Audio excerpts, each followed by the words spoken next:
Hello, you're watching the comprehensive news broadcast for the day on OGTV. I am Adewale Dosumu. First, the major high times. President Tinubu resumes duty after 2-week annual leave.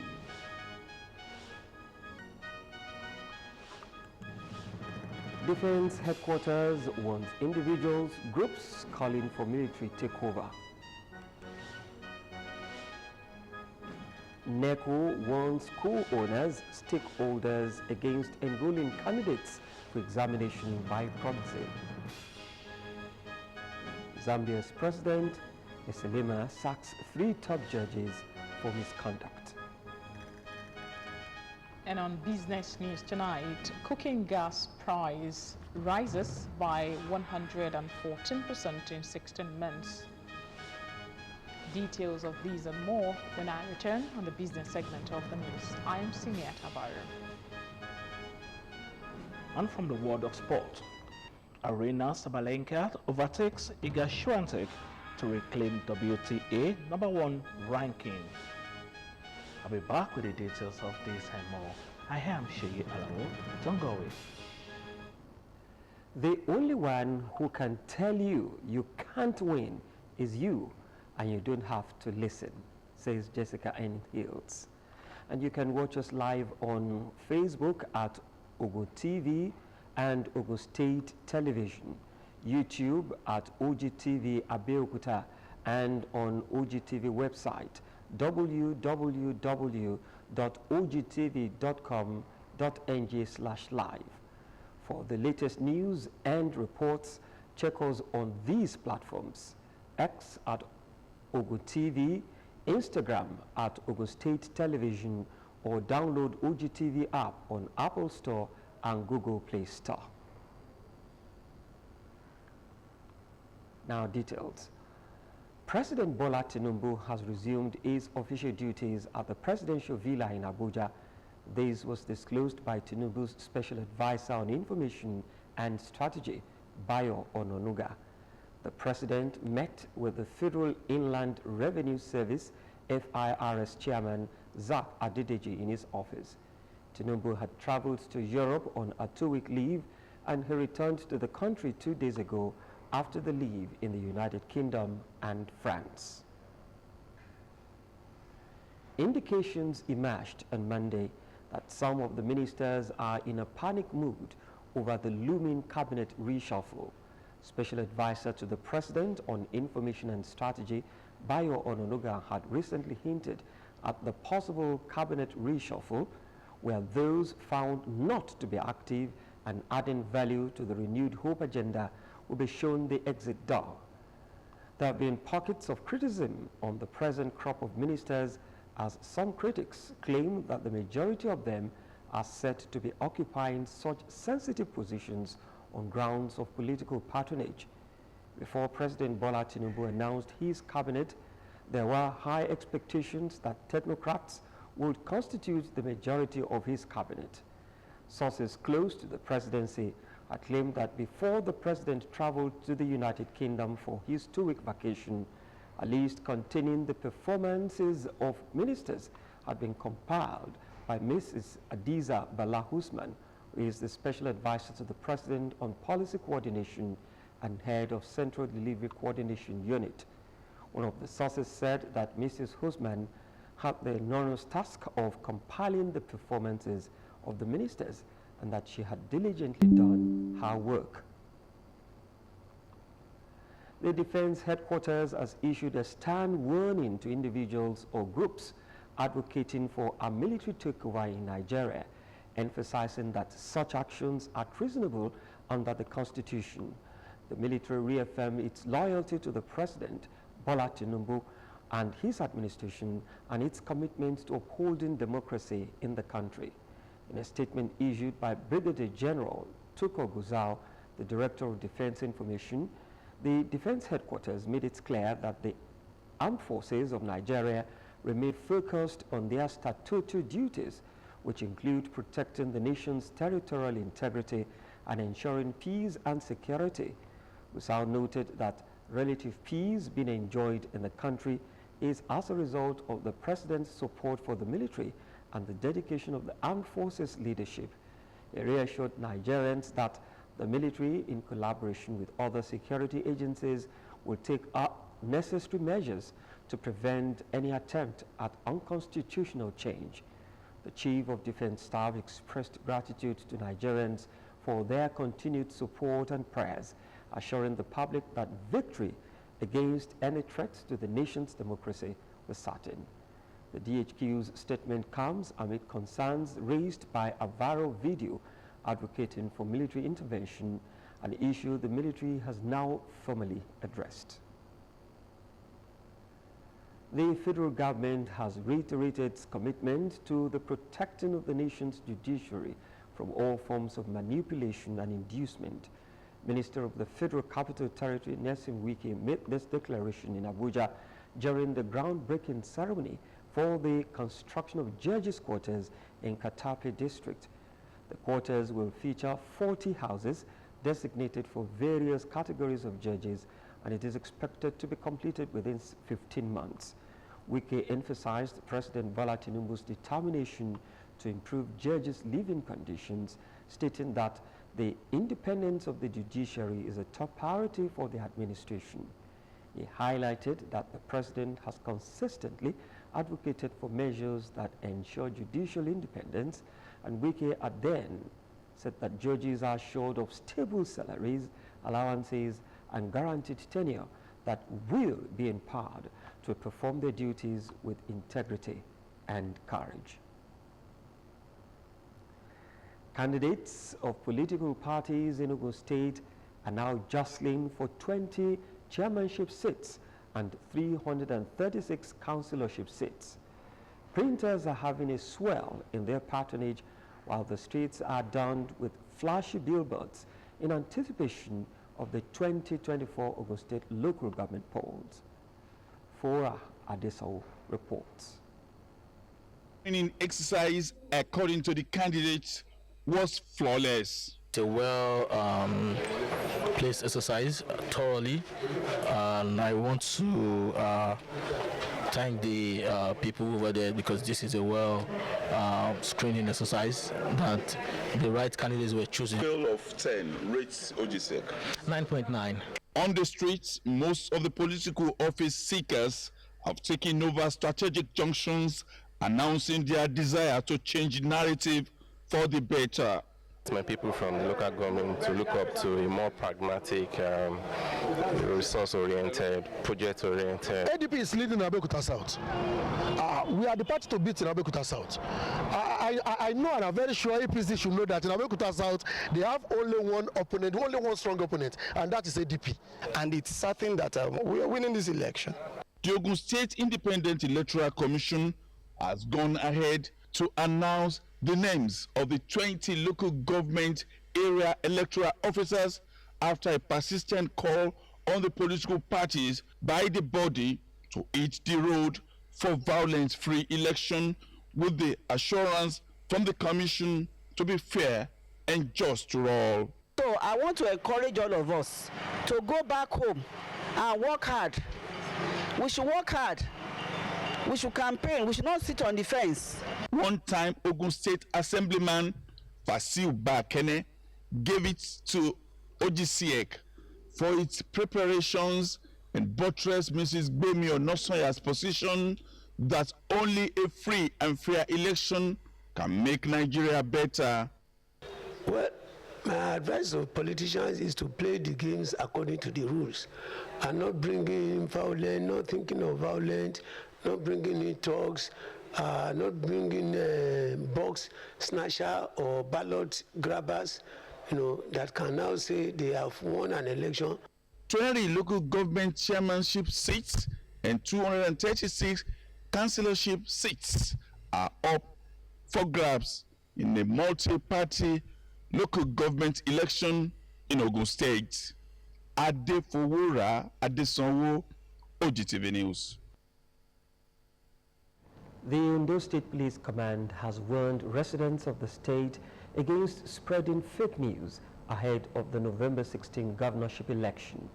The command, in a statement issued by the Public Relations Officer, Mrs. Fumelayo Dolami, stated that it had observed a trend of old videos with misleading content being shared, allegedly with the intent to incite unrest within the communities in the state. The command cited some recent viral videos which were found to be fake, saying such acts were risky, particularly during election periods. The command stressed the importance of verifying information before sharing or reposting, stating that constructive engagement was essential for fostering a peaceful environment during this pivotal time in the history of the state, while assuring citizens of the command's readiness in collaboration with sister security agencies to ensure a free, fair, and safe election. The command stated that it will not hesitate to deal with anyone caught in act capable of causing a disruption of peace before, during, and after the election. With the rate of arrest and abduction cases of journalists across the country, there is need for media practitioners to regularly double-check their news materials, shun spread of fake news, and desist from promoting unverified news on their media platforms. This was the crux of concerns raised by a cross-section of Nigerians who spoke with OGTV News, tasking journalists to uphold the ethics of the profession, which include truthfulness, fairness, and justice in their reportage. Ayodeji Tamari Olumi has the details. As the fourth estate of the realm, the media serves as the watchdog of the society and providers of accurate information in a democratic society, and with the Freedom of Information Act, an act that gives a person, group, association, or organization the right to access information from public agencies, parastatals, private and public sector organizations providing public services. According to law, they have right to investigate according to their job. Speaking with some journalists, they share their method of sourcing for news and verifying its credence. It's a calling, and we as a professional, we are serving the interests of the people. It requires a lot of diligent energy into research, into fact-checking.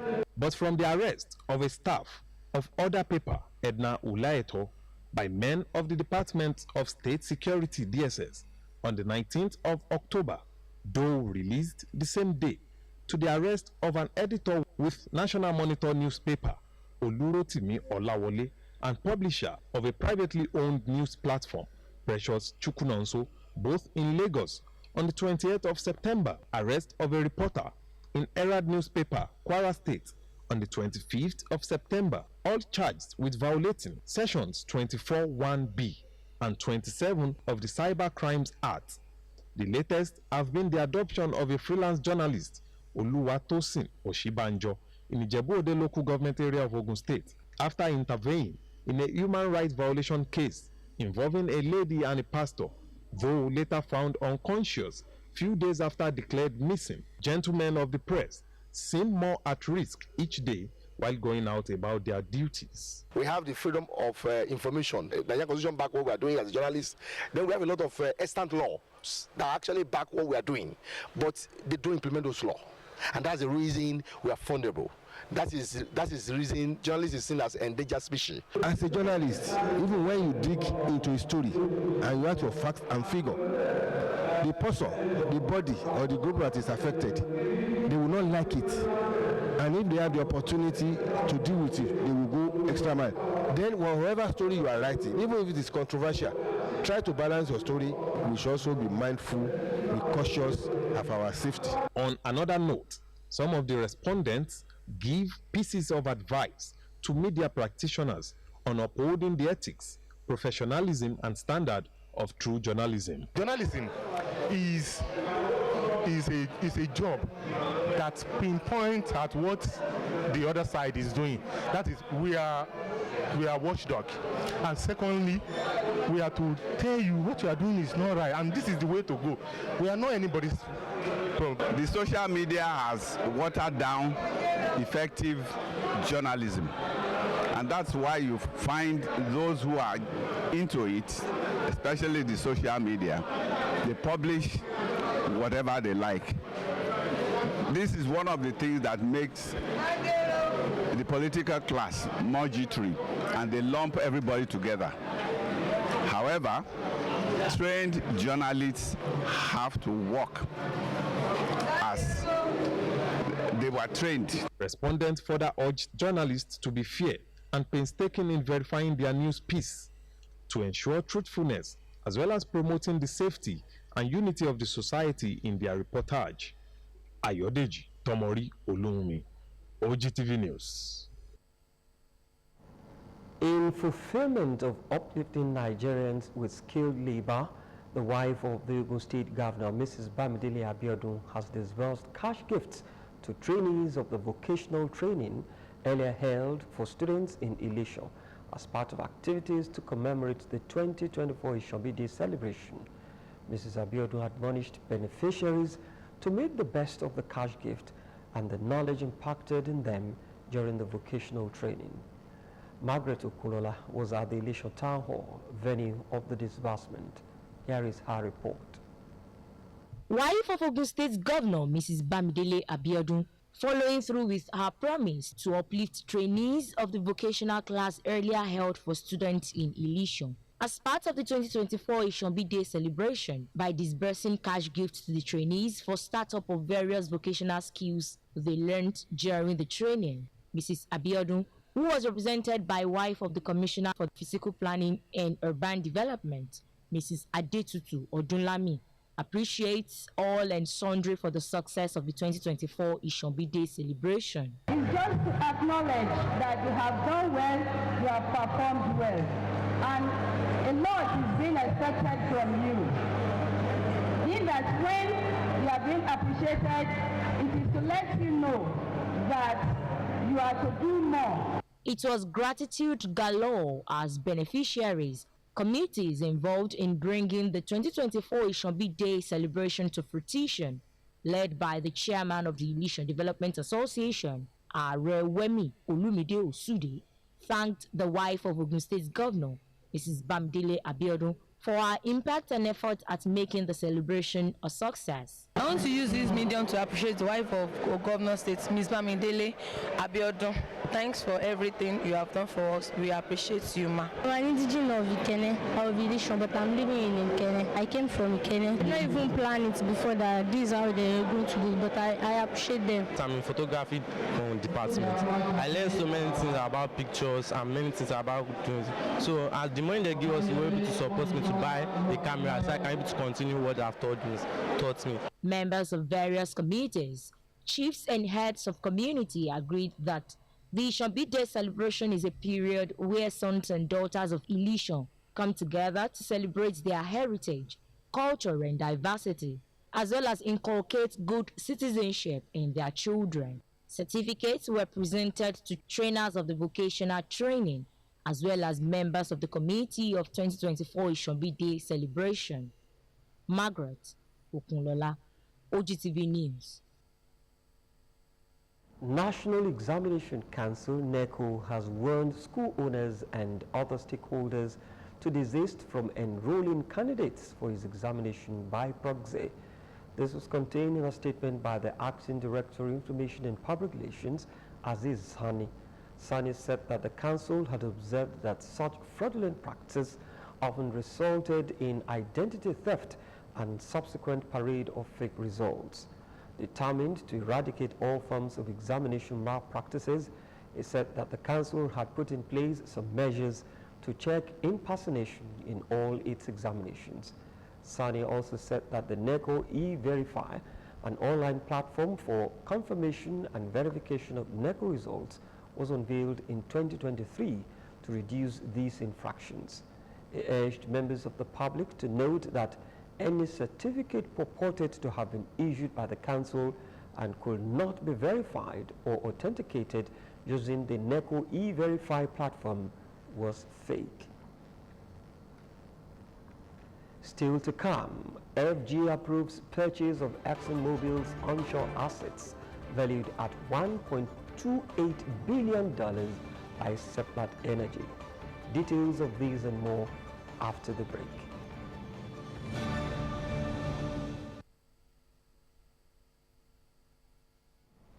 Welcome back. In case you're just joining us, you're watching the comprehensive news package for the day on OGTV. A recent research has found that alcohol consumption, smoking, being overweight, poor dietary habits, and having breast implants may contribute to likelihood of developing breast cancer. As October is celebrated globally as Breast Cancer Awareness Month, to create awareness about breast cancer, specialists have advised women to take active steps to improve their breast health. Bolaji Sampson completes the report. A risk factor is anything that increases chances of getting a disease, such as breast cancer. Specialists said certain breast cancer risk factors are related to personal behaviors, such as drinking alcohol, not breastfeeding, not being physically active, smoking, and birth control. Other lifestyle-related risk factors include decisions about having children and taking medicines by enhance hormones. Smoking has also been shown to, predispose to breast cancer. Genetics. So if you have a family member, especially through your mom's line, your mom, grandmother, great-grandmother, an aunt from your mom's side who has had a history of a breast lump, not necessarily even a cancer, but a breast lump, you are at a higher risk of developing a breast lump. Anything that makes you to add weight around the tummy, around the breast, it's not good. The extra fat is not good for the body, and so that can predispose. The other predisposing factor, which is major, is the family history.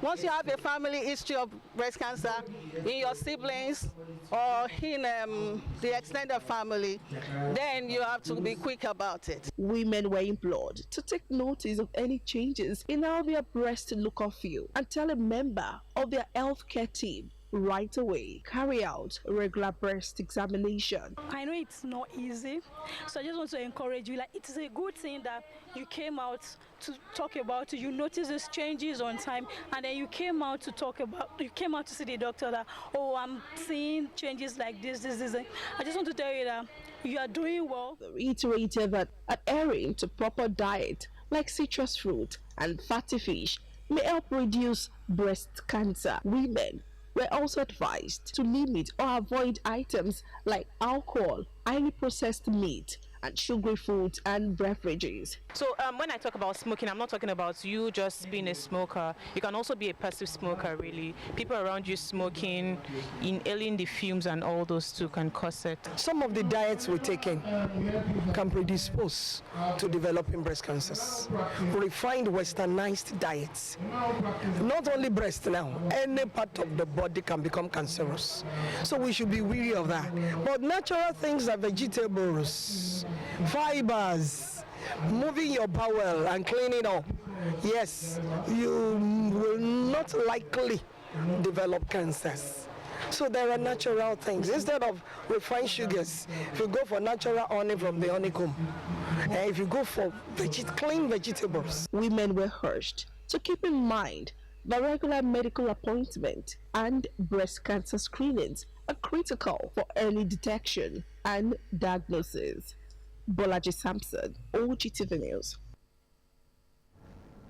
To stem the spread of airborne diseases, measles, critical stakeholders, which include parents, guardians, religious and community leaders, have been urged to support and cooperate with Ogun State government for the success of the vaccination campaign by bringing forward children between ages of 9 to 59 months to receive the vaccine.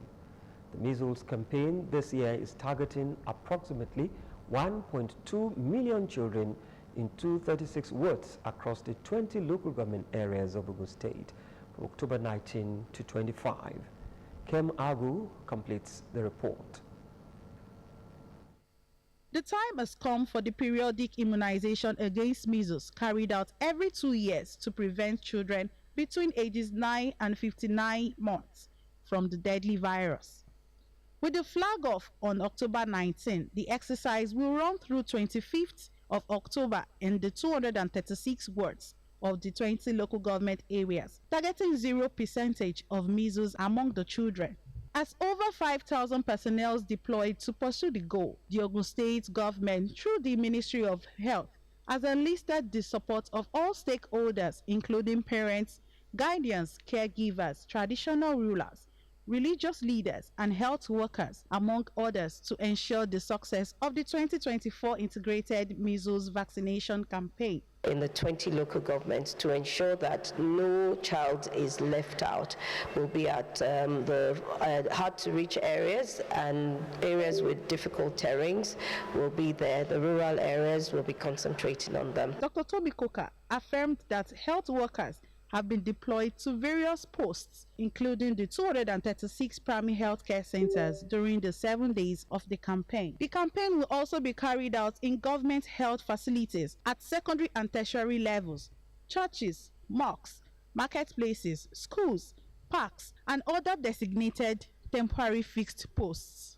So please ensure that you bring your children out to prevent the complications of measles, such as blindness, deafness, even what we call cerebral palsy, to ensure that our children can attain their full potential as adults. She also advised parents, guardians, and caregivers to take advantage of these vital public health services by vaccinating their children, as parents contribute to the broader goal of eradicating measles and ensuring a healthier future for the next generation, adding that the vaccination is free, safe, and effective. Mothers were grateful to the government for making the vaccine free, especially during this harsh economy. I am grateful for the kind gesture. My baby was immunized free of charge. It is really a laudable step by the state government. Measles is an extremely contagious virus called morbillivirus. It is an airborne disease, which means it spreads through the air when an infected person breathes, coughs, sneezes, or talks. Nkem Agu, OGTV News. The Casina State Governor, Diko Rada, has ordered the immediate closure of all private healthcare institutions operating within the state. The Special Advisor to the Governor on Health, Umar Mamada, disclosed this during a press briefing held at the Ministry of Information and Culture, Casina. According to Mamada, in recent years, Casina State has experienced a significant increase in private health training institutions, many of which were unregistered and substandard. He said recent findings from the Ministry of Health and the state government raised serious concerns about the operations of numerous unregistered private health training institutions in the state. Some of these institutions do not meet the necessary legal requirements to operate as private health institutions, thereby posing significant risks to the public. Mamanda urged all private health institutions and operators, employees and citizens of Casina State to view the closure as a necessary measure to sanitize the system. The special task force set up by the Ogun State government for transportation fare control and monitoring of unethical practice at filling stations through the Ministry of Transportation has continued its visit to motor parks in Mowe, Baga, and other areas. The commuters and the transport workers confirmed that the increase in the transport fare was still within the manageable range given the current price of fuel, while appreciating the management of the motor parks and Ogun State government for putting the people into consideration. Matthew Shome, who was part of the exercise, completes the report. We'll bring you that in a subsequent bulletins. And the federal government has officially approved Seplat Energy's purchase of ExxonMobil's onshore assets valued at $1.28 billion. The approval was confirmed by the Chief Executive Officer of the Nigerian Upstream Petroleum Regulatory Commission, NUPRC, Benga Komolafe. Komolafe, while speaking at the NUPRC's third anniversary in Abuja, said the ministerial approval had been secured. The approval comes more than 2 years after the deal was announced in February 2022, signaling a prolonged regulatory delay. President Bola Tinubu had indicated on the 1st of October that the final approval will be granted within days, following clearance from the regulatory body. Seplat Energy will acquire a 40% stake in 4 oil mining leases as a result of the approval. The government of the United Kingdom has provided training support for 75 officers of the Nigerian Police Force and the Nigerian Security and Civil Defense Corps. The explosive ordinance risk education training, which took place in Maiduguri, was in partnership with the United Nations Mine Act Service. This is according to a statement by Atinoke Akonde Alege, Senior Communication Officer at the British High Commission in Abuja. Speaking at the closing ceremony in Maiduguri, John Sanderson, British High Commission's Human Security Advisor, said the training was imperative for the officers. Sanderson said that those trained will be able to raise awareness on the risk of explosive ordnance. The Economic and Financial Crimes Commission, EFCC, has filed 14 fresh charges of alleged 5.78 billion naira fraud against the former state governor in Kwara State, Abdul Fattah Ahmed, and his Commissioner of Finance, Mr. Ademola Banu, before a Kwara State High Court, presided over by Justice Mahmood Abdul Ghaffar. The duo were charged with alleged diversion and misappropriation of public funds meant for the execution of some projects and security of the state. Fresh rearrangement of the former governor and his finance commissioner followed the withdrawal of the case last week Wednesday from the Federal High Court Ilorin, where they were formally standing trial by the EFCC, sequel to the transfer of the former trial judge, Justice Evelyn Ayadike of the Federal High Court sitting in Ilorin, to another division. Abdul Fattah and Banu were first arraigned on a 12-count charge of mismanagement of public funds before Justice Ayadike on April 29, 2024, to which they pleaded not guilty. However, the presiding judge was transferred in the course of the trial. Hence, this case has to start de novo. The federal government's panel constituted to probe bribery allegations regarding controversial cross-dresser Idris Okuneye, widely known as Bobrisky, says the social media sensation served a 6-month term in prison before he enjoyed several privileges. A member of the panel, Uju Agoma, who read the initial report of the probe at the Ministry of Interior, said the panel did not find any evidence thus far that suggested that Mr. Okuneye slept outside the custodial center during the period of his imprisonment, which was from the 12th of April 2024 to the 5th of August 2024, which is a 6-month correctional sentence with the usual remission applicable. Agama said during this period, Bobrisky was moved from the Kuje Custodian Center to the Medium Security Custodial Center in Kirikiri, Apapa, Lagos, and then to the Maximum Security Custodial Center, from where the crossdresser was discharged after the completion of sentence. The panel said the crossdresser's transfer to a maximum security facility at the first offender violated Section 164A and Section 164B of the Nigerian Correctional Service Act of 2019. Agama said the panel also found that Mr. Okuneye Idris enjoyed several privileges while in custody, both at the medium security and the maximum security custodial centers, which include furnished single cell, humidifier, lots of visits by his family members and friends as he desired, self-feeding, designated inmates to run errands for him, access to fridge and television, and possibly access to his phone. Up next is the business segment of the news. Don't go away. Stay tuned.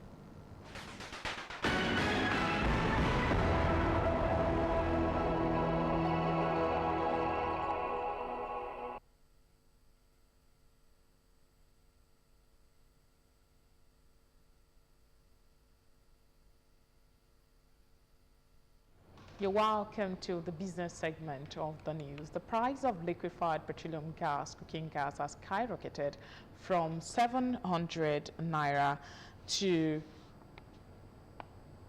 around 207 in June 2023, around when President Bola Tinubu assumed office, to 1,500 naira per kilogram in October 2024. These represent about 114% increase within the 16 months. It was gathered that the increase in LPG is connected to the rising exchange rate as the product is priced in dollars. The devaluation floating of the naira by the Tinubu administration has left the naira in free fall, now trading at about 1,700 naira to a dollar from less than 700 naira in May 2023. According to the Managing Director, Chief Executive Officer of NIPCO PLC, Shirex Kumar, over 60% of the cooking gas consumed in Nigeria is imported. The Standards Organization of Nigeria has called on Nigerians to use only certified compressed natural gas refilling stations to ensure safety following a recent cylinder explosion at NIPCO's CNG refilling station in Benin City, Edo State. In a statement, the Director General of SUN, Dr. Ifeanyi Okeke, stressed the importance of adhering to standards to protect lives and property. He added that SUN would not tolerate any violations of the laid down standards, guidelines and procedures during governing the CNG conversion sector. The SUN DG assured the public that the regulator has robust measures in place to ensure compliance. CNG conversion is safe, but end users must patronize only certified centers, Okeke said. No fewer than 4 vessels carrying imported premium motor spirit, popularly called petrol, arrived at seaports situated along the nation's borders between Friday, October 18 and Sunday, October 20, findings are revealed. According to a document obtained from the Nigerian Port Authority, about 123.4 million liters of PMS were bettered at 2 seaports to improve fuel supply nationwide. The latest development confirms an exclusive report by journalists which disclosed that oil dealers intend to import the commodity to supplement the supply from the $20 billion Dangote petroleum refinery. The dealers had stated that the supply from the Lekki-based plant was currently insufficient to meet domestic demand. The Minister of Power, Adebayo Adelabu, has said that private entities will need up to 750 naira to generate 1 kilowatt per hour of electricity because of the high cost of petrol.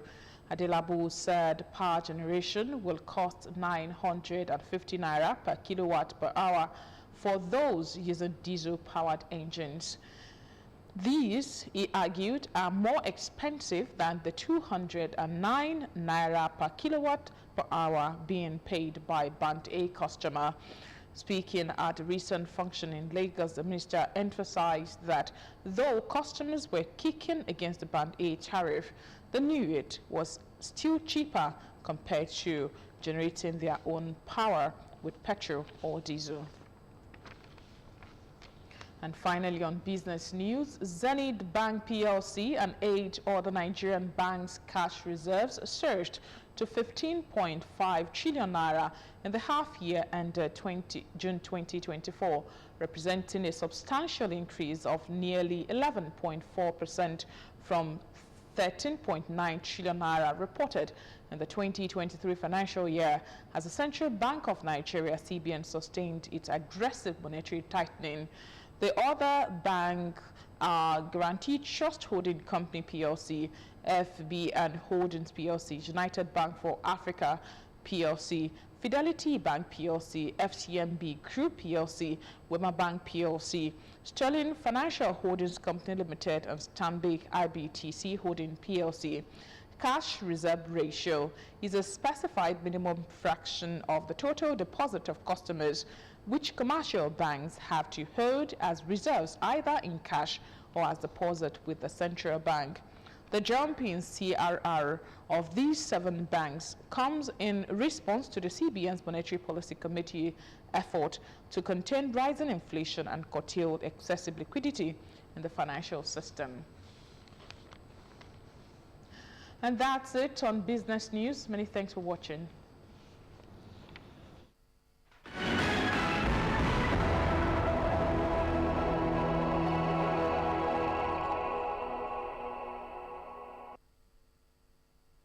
Thank you very much, Senator Baru. From the business world, we move to the foreign scene. Zambia's President Hakainde Hichilema has sacked 3 top judges he previously suspended over alleged judicial misconduct, drawing further accusations of political interference in the judiciary. Meanwhile, residents of the 7-story apartment building in the Kenyan capital escaped the worst. An Australian senator has defended heckling King Charles and accusing him of genocide after he addressed Australia's Parliament House. Let's join Olayemi Takuro for details. Zambia's President Hakainde Hichilema has now sacked 3 top judges he previously suspended over alleged judicial misconduct, drawing further accusations of political interference in the judiciary. The 3 Constitutional Court judges presided over a presidential petition in 2016 in which they dismissed Hichilema's challenge